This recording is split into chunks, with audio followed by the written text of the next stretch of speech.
I'm going to be frank with you. You can be Emily if you want, or Todd, or I don't really care what name you call yourself. Elemental looked really bad when I saw the trailers. Looked terrible, atrocious, and Pixar lately hasn't been impressing me that much. I remember Buzz Lightyear, that movie was atrocious. Should have been so much better. This is Pixar, for crying out loud. Anyway, that out of the way, I really liked Elemental. Let's talk about it.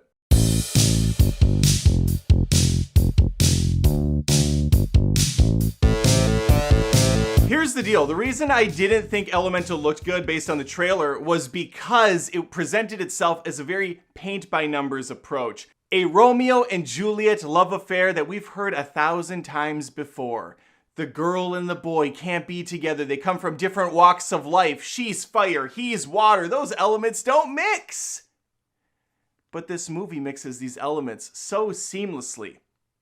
And the story is so cleverly done that it pulls you into the somewhat generic plot. Now, there is another plot going on here that isn't really prevalent in the trailer, and that's the storyline between the daughter and the father. And it's also one that we don't get a lot of in movies anymore, so it was kind of a breath of fresh air. Amber's the main protagonist here. She's voiced by Leah Lewis. Fantastic voice performance. Really dug this character. She works for her dad at his shop. Her dad, an immigrant in this elemental world where fire and water and plant and all the different clouds, that might be all of them, they all come together and live in perfect harmony. Kind of. They're also kind of segregated. You don't want fire messing around with the plant creatures, you know? It's all gonna go up in flames. We can't have that. Ember doesn't want to take over her dad's job, but that's exactly what's gonna happen. That's the roadmap that's been laid out in front of her. Her dad is her best buddy. They get along perfectly. How does she disappoint her old man?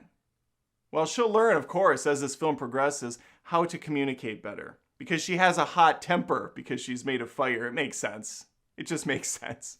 And a real way to keep down the flame is to introduce a little water. And that little water is Wade Ripple. He's the doofus, fumbly, whiny baby man that she's gonna fall in love with. Now, I will say, upon first meeting Wade, I wasn't impressed. I'm like, this guy's crying a lot. Like, he's cried more in this first 5 minutes of his introduction than I've cried in my life. Because I'm a man, and men don't cry!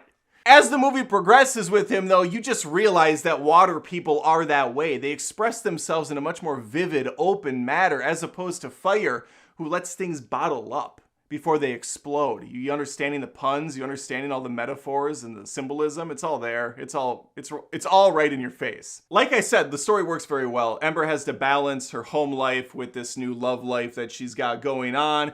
And of course, there's going to be conflict. Things are going to come to a crashing head, but it looks amazing.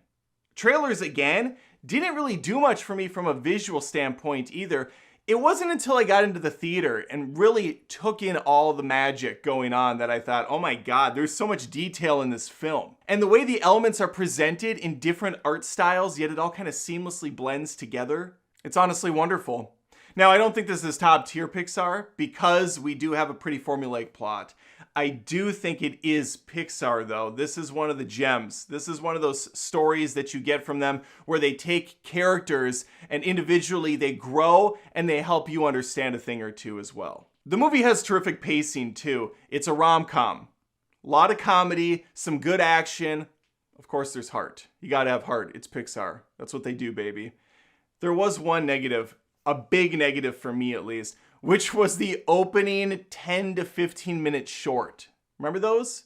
We haven't seen one in a while because a lot of the Pixar movies lately have been going straight to Disney Plus, which is a huge mistake, I think. Especially in the case of Luca, that movie was fantastic. Anyway, Up is the little short ahead of time. We follow the old dude and the dog Doug. Forgot the old man's name. Doesn't matter. This thing sucked. I couldn't wait for it to be over, and it was a really bad introduction to Elemental. I hope that Elemental isn't sharing the same quality that this thing is, because it's got fart jokes, it's got slapstick humor, it just doesn't work. And fun fact, it's been a while, I think, since parents have taken their kids to a film that has a little teaser short thing ahead of time. They didn't know what was going on. I had a mom a row in front of me turn to another Karen and say, Is this the right movie? Is this Elemental? They had no idea. Because Disney just throws it up there. They don't say, the movie will show after this little short presentation. No, it just goes right into this thing. You get the castle logo, and then boom, you're in Upworld. And the mom turns to her and says, I think it's just a commercial.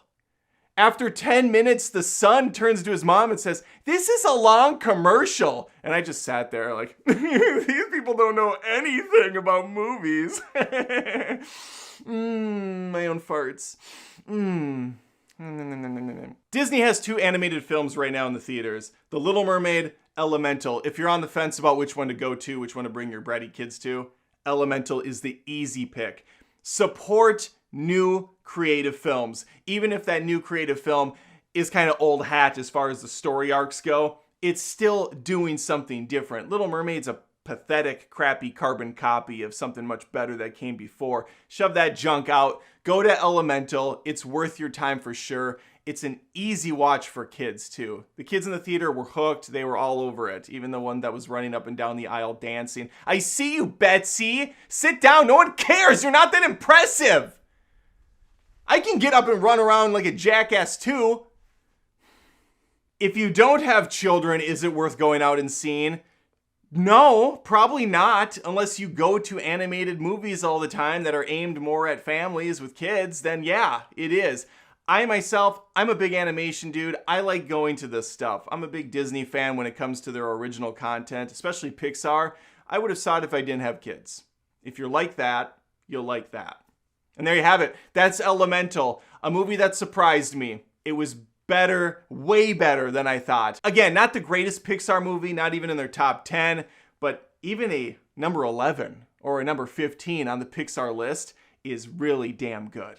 Let me know in the comments if you saw Elemental or if you're planning on seeing it. Like this video if you kind of enjoyed yourself. You don't have to like the video even, but please hit the like because that helps me. Subscribe to the channel if you like what I'm doing here. I post tons of movie content each and every week. Would love to have you stick around. And after all that, I'll simply say, see you later. Because of the water. It's an element. Look it up.